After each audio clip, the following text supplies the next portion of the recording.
নমস্কার। আজকের এই বিশেষ বিশ্লেষণে আপনাদের সবাইকে স্বাগত জানাচ্ছি। আপনারা বা আপনাদের পরিচিত কেউ যদি 2026-27 শিক্ষাবর্ষে অসমের কোনো কলেজ বা বিশ্ববিদ্যালয়ে স্নাতক স্তরে ভর্তির পরিকল্পনা করে থাকেন, তাহলে আজকের এই আলোচনাটি আপনাদের জন্য একেবারে পারফেক্ট। অসম সরকারের উচ্চশিক্ষা অধিদপ্তর থেকে ভর্তি প্রক্রিয়ার নতুন নির্দেশিকা আর সম্পূর্ণ সময়সূচি প্রকাশ করা হয়েছে। আর আজ আমরা সেই পুরো বিষয়টাকেই খুব সহজে এবং ধাপে ধাপে ডিকোড করব, যাতে ভর্তির সময় আপনাদের মনে কোনো রকম সংশয় বা কনফিউশন না থাকে। চলুন শুরু করা যাক। শুরুতেই আমরা সরকারি সেই অফিসিয়াল বিজ্ঞপ্তিটার দিকে নজর দিচ্ছি, যা আগামী শিক্ষাবর্ষের সকল সম্ভাব্য স্নাতক শিক্ষার্থীদের জন্য একটা সুস্পষ্ট রূপরেখা তৈরি করে দিয়েছে। এটা কিন্তু শুধু একটা সাধারণ নোটিশ নয়, সমস্ত সরকারি, প্রাদেশিকৃত মডেল কলেজ এবং অংশগ্রহণকারী প্রাইভেট কলেজগুলোতে ভর্তির জন্য এটা হলো একটা মাস্টার প্ল্যান। তো সবকিছু পরিষ্কারভাবে বোঝার জন্য আমরা আজ নির্দিষ্ট কয়েকটা বিষয়ের উপর ফোকাস করব। আমরা কথা বলবো অ্যাডমিশন পোর্টাল নিয়ে, ভর্তির দুটো আলাদা সময়সূচি নিয়ে, পেমেন্টের নিয়মকানুন এবং সবশেষে অভিভাবকদের জন্য অত্যন্ত জরুরি একটি বিষয় ফি ওয়েভার বা ফি মকুফ নিয়ে। প্রথমে আসা যাক সমর্থ বা সামার্থ অ্যাডমিশন পোর্টালের কথায়। এটাই কিন্তু ভর্তির একমাত্র মাধ্যম। আপনারা যারা শুনছেন, এই নির্দিষ্ট ওয়েবসাইটের ঠিকানাটি এখনই বুকমার্ক করে রাখুন। 2026-27 সালের আন্ডারগ্র্যাজুয়েট প্রোগ্রাম বা ইন্টিগ্রেটেড মাস্টার্স প্রোগ্রামের জন্য এটি হলো আপনাদের একমাত্র প্রবেশদ্বার। মনে রাখবেন, এর বাইরে অন্য কোনো লিঙ্কে ক্লিক করা বা পেমেন্ট করা থেকে একদম বিরত থাকতে হবে, কারণ এই পোর্টালটি হলো সরকারিভাবে যাচাইকৃত এবং সম্পূর্ণ নিরাপদ। এবার চলুন নন সিইউইটি অর্থাৎ যারা সিইউইটি দেননি তাদের সময়সূচিটা একটু দেখে নেওয়া যাক। এখানে একটা মজার ব্যাপার হলো, সরকার কিন্তু খুব সুন্দরভাবে দুটো আলাদা ট্র্যাক তৈরি করেছে। যারা সিইউইটি দেননি তাদের ভর্তি প্রক্রিয়া শুরু হচ্ছে 11 এপ্রিল থেকে, আর যারা সিইউইটি দিয়েছেন তাদের শুরু হচ্ছে 5 জুলাই। এর ফলে টাইমলাইন নিয়ে কোনো ধরনের কনফিউশন হওয়ার সুযোগই নেই। যারা নন সিইউইটি ট্র্যাকে আছেন তাদের কিন্তু একটু দ্রুতগতির প্রক্রিয়ার জন্য প্রস্তুত থাকতে হবে। আপনাদের রেজিস্ট্রেশন শুরু হয়ে যাচ্ছে 11 এপ্রিল থেকে। এরপর মেধা যাচাই করে 2 জুন প্রথম মেরিট লিস্ট প্রকাশিত হবে। আর যদি কোনো সিট ফাঁকা থেকে যায় তাহলে 15 জুন স্পট অ্যাডমিশন হবে।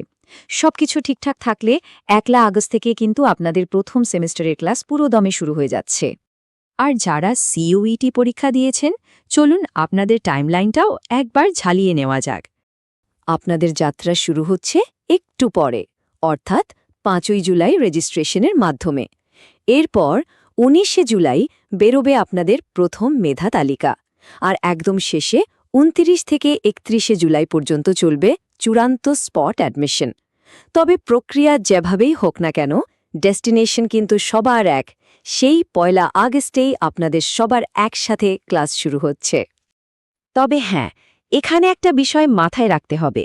এই তারিখগুলো চূড়ান্ত হলেও অনাকাঙ্ক্ষিত কোনো পরিস্থিতি বা প্রাকৃতিক দুর্যোগের কারণে রুটিনে কিছুটা পরিবর্তন আসতেই পারে। এছাড়াও সিইউইটি ট্র্যাকের তারিখগুলো কিন্তু পুরোপুরি সিইউইটি রেজাল্ট ঘোষণার উপর নির্ভরশীল। এখন সবচেয়ে গুরুত্বপূর্ণ যে বিষয়টা নিয়ে আমরা কথা বলবো, সেটা হলো গাইডলাইন এবং পেমেন্ট। কিভাবে নিজের সিটটি সুরক্ষিত করবেন। তো পোর্টালের ভেতরে ঢোকার পর আসলে আপনাদের কি করতে হবে? প্রথমত, আপনি সর্বোচ্চ 6টা অপশন বা প্রোগ্রাম বেছে নিতে পারবেন। এগুলো একই কলেজের ভিন্ন বিষয়ে হতে পারে, আবার সম্পূর্ণ আলাদা কলেজেও হতে পারে। একটা কথা মনে রাখবেন, স্বায়ত্তশাসিত বা অটোনোমাস কলেজগুলো কিন্তু নিজেদের নিয়ম অনুযায়ী মেরিট লিস্ট বানাবে। আর হ্যাঁ, অপেক্ষামান বা ওয়েটিং তালিকা প্রকাশ করাটা কলেজগুলোর জন্য বাধ্যতামূলক নয়। এটা সম্পূর্ণ তাদের ইচ্ছার উপর নির্ভর করছে। এবার ধরুন আপনার নাম মেধা তালিকায় চলে এলো। এরপর কি করবেন? খুব সোজা, 3টে ধাপ। প্রথমেই আপনার রেজিস্টার্ড মোবাইল নম্বর বা ইমেলে আসা লিঙ্কটি চেক করবেন। এরপর সেই পোর্টালে লগইন করবেন এবং ডিজিটাল প্রক্রিয়ায় ভর্তির অফারটি অ্যাকসেপ্ট করে নিজের অ্যাডমিশন কনফার্ম করবেন। একদম সিম্পল। আচ্ছা, এবার আসি একটা খুব সাধারণ কিন্তু অত্যন্ত জরুরি প্রশ্নে। অনেক পরিবারের জন্যই আর্থিক নিরাপত্তা একটা বড় উদ্বেগের জায়গা।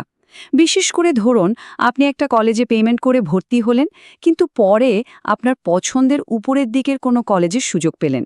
তখন কলেজ পরিবর্তন করবেন কিভাবে? আর পেমেন্ট করার আগে কলেজের সত্যতা যাচাই বা রিফান্ডের গ্যারান্টি বা পাবেন কোথা থেকে? কলেজ বদলাতে হলে পরবর্তী মেধা তালিকা প্রকাশের দিন বিকেল ৫টার মধ্যে আপনাকে আগের ভর্তির বাতিলের অনুরোধ করতে হবে। এখানেই কিন্তু পোর্টালের অফিসিয়াল ইন্টিগ্রেটেড পেমেন্ট গেটওয়ের আসল ম্যাজিক। এই গেটওয়ে ব্যবহার করলে শুধু যে কলেজের সত্যতা নিয়ে আপনি নিশ্চিন্ত থাকতে পারবেন তা নয়, সিট ক্যান্সেল করলে কোনো ঝামেলা ছাড়াই ফির টাকা অটোম্যাটিক আপনার অ্যাকাউন্টে রিফান্ড হয়ে যাবে। তবে হ্যাঁ, যদি সরাসরি নগদে বা ক্যাশে পেমেন্ট করে থাকেন, সেক্ষেত্রে রিফান্ডের জন্য আপনাকে সশরীরে সেই কলেজে গিয়ে যোগাযোগ করতে হবে। আজকের আলোচনার এই শেষ অংশটা মূলত অভিভাবকদের জন্য। চলুন আপনাদের জন্য স্কলারশিপ, ফি ওয়েভার এবং নথিপত্রের নিরাপত্তার নিয়মগুলো একটু পরিষ্কার করে নিই। 4 লক্ষ টাকা, এই সংখ্যাটা কিন্তু খুব ইম্পর্ট্যান্ট। যে সমস্ত পরিবারের বার্ষিক আয় 4 লক্ষ টাকার নিচে, আপনারা কিন্তু সরাসরি ফি মওকুফ বা ফি ওয়েভার ক্যাটাগরিতে আবেদন করার সুযোগ পাচ্ছেন। তবে এর জন্য অবশ্যই আপনাদের সঠিক এবং সরকারিভাবে ইস্যু করা আয়ের প্রমাণপত্র পোর্টালে জমা দিতে হবে। একটা ব্যাপার খেয়াল রাখবেন, আপনাদের দেওয়া আয়ের সার্টিফিকেট যাচাই করার সম্পূর্ণ ক্ষমতা কিন্তু সেই নির্দিষ্ট কলেজ বা বিশ্ববিদ্যালয়ের হাতে থাকছে। তাদের যদি কোনো কারণে সন্দেহ হয়, তারা কিন্তু অতিরিক্ত প্রমাণপত্র চাইতে পারে। আর ডকুমেন্টের সত্যতা নিয়ে তারা সন্তুষ্ট না হলে লিখিতভাবে কারণ জানিয়ে শিক্ষার্থীকে সাধারণ ফি ক্যাটাগরিতে ফেলেও দিতে পারে। তাই সঠিক ডকুমেন্টস দেওয়াটা একেবারে বাধ্যতামূলক। আর হ্যাঁ, অভিভাবকদের জন্য একটা দারুণ স্বস্তির খবর আছে। ডিরেক্টরেট অফ হায়ার এডুকেশন কড়া ভাষায় জানিয়ে দিয়েছে, ভর্তি প্রক্রিয়ার নামে কোনো কলেজ বা বিশ্ববিদ্যালয় কখনোই কোনো শিক্ষার্থীর অরিজিনাল মার্কশিট বা সার্টিফিকেট নিজেদের কাছে আটকে রাখতে পারবে না। এই নিয়মটা কঠোরভাবে মনিটর করা হচ্ছে, যাতে আপনাদের ডকুমেন্টস সবসময় আপনাদের কাছেই সুরক্ষিত থাকে। তো আজকের এই এক্সপ্লেনারের একেবারেই শেষে এসে আপনাদের কাছে আমার প্রশ্ন হলো, আপনারা কি প্রস্তুত 1 আগস্ট থেকে শুরু হতে চলা এই নতুন শিক্ষাবর্ষের জন্য? আপনাদের সমস্ত আসল নথিপত্র এবং ইনকাম সার্টিফিকেট এখনই গুছিয়ে রাখা উচিত। সেন্ট্রালাইজড এই পোর্টাল সিস্টেম নিশ্চিতভাবেই আপনাদের ভর্তি প্রক্রিয়াকে আগের চেয়ে অনেক বেশি সহজ ও নিরাপদ করে তুলবে। আপনারা পোর্টালে চোখ রাখুন, আর আগামী দিনগুলোর জন্য আপনাদের সবাইকে জানাই অনেক অনেক শুভকামনা।